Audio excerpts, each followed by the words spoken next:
In this video, I want to show you the two different fuse box location on your Acura RDX. Let's get started. First one is in the driver footwell right over here. If we go down below, you're gonna notice there's a fuse box right over here. And there's also a sticker with the fuse box diagram.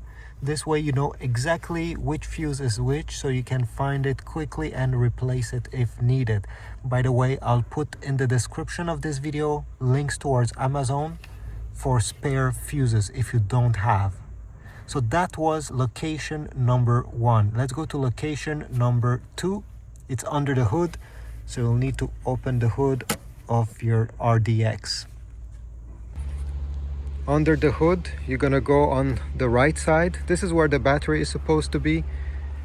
And over here, this box is the fuse box. So you're gonna push the pins over here, you see, that maintains the lid in place.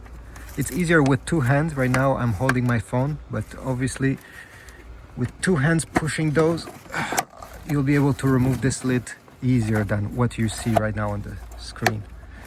There's also another clip in the back. Here we go, your second fuse box. And again, you have a diagram and also some spare fuses. You may still have them, maybe the last owner took them, but it's pretty useful. You also have a small clip to be able to remove the fuses. So this is about it. Once you're done, simply put back this cap.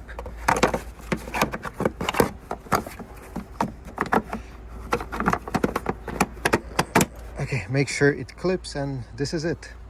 Thanks for watching. Leave a like, subscribe, comment if this was helpful, and I'll see you in the next one.